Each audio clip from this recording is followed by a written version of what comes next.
জুলাই গণঅভ্যুত্থান স্মৃতি জাদুঘরের সামনে আছেন আমাদের সহকর্মী আপেল শাহরিয়ার। সরাসরি যাচ্ছি তার কাছে। আপেল, এই মুহূর্তে দর্শনার্থীদের উপস্থিতি আপনি কেমন দেখছেন? করার জন্য অধীর আগ্রহী ছিলেন দেশের মানুষ।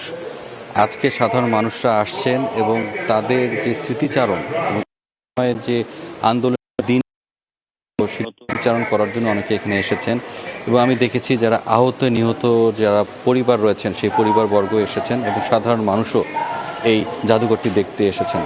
সকালে 11টার দিকে খুলে দেওয়া হয় এবং আমি এখন যেখানে দাঁড়িয়ে আছি এটি হচ্ছে ভিতরের মূল ভবন, সেটি দোতলা ভবন। নিচতলায় আপনি যেটা দেখতে পাচ্ছেন এখানে আওয়ামী লীগের শাসন আমলের যে নিপীড়ন নির্যাতন, গুম খুন ক্রসফায়ার, সেগুলোর কিন্তু এখানে পরতে পরতে যে রুমগুলো আছে সেখানে সাজানো হয়েছে এবং সাধারণ মানুষ এবং দর্শনার্থীরা যারা আসছেন তারা সেটি ঘুরে ঘুরে দেখছেন। এবং একই সঙ্গে যে দোতলায় রয়েছে এবং জুলাই গণঅভ্যুত্থানের আন্দোলনের যে দিনলিপি সেগুলো কিন্তু সেখানে সাজানো আছে।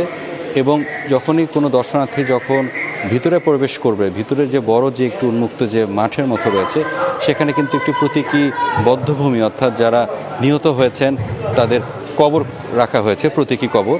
আমি অনেকজনের সঙ্গে কথা বললাম, তারা বলছেন যে এই যে গণঅভ্যুত্থান, যে আকাঙ্ক্ষা নিয়ে গণঅভ্যুত্থান হয়েছিল, তারা এই সরকারের কাছে দাবি জানিয়েছেন যে জন আকাঙ্ক্ষা যাতে পূরণ হয়, যে সংগ্রাম লড়াইয়ের মাধ্যমে ফ্যাসিস্ট আওয়ামী লীগ সরকারের পতন হয়েছে, আর যাতে নতুন করে কোনো সরকার দেশের জনগণের উপর জুলুম নির্যাতন করতে না পারে, সেটিও তার প্রত্যাশার কথা জানিয়েছেন।